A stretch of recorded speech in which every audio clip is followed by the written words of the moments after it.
If your Chevy Colorado AC suddenly quit, don't sweat it yet. Most fixes are simpler than a full compressor swap.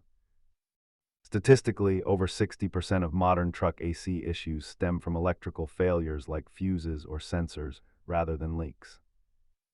Let's walk through the diagnostic steps to find exactly why your cabin is heating up. Start by checking fuse 45 and listening for the audible click of the compressor clutch engaging under the hood.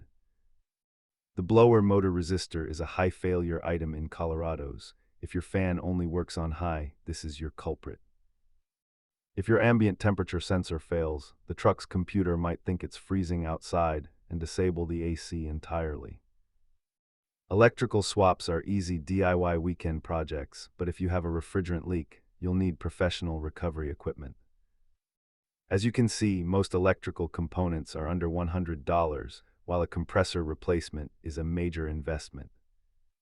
Sometimes the HVAC module just needs a hard reset. Try disconnecting the battery for 10 minutes to clear any glitches.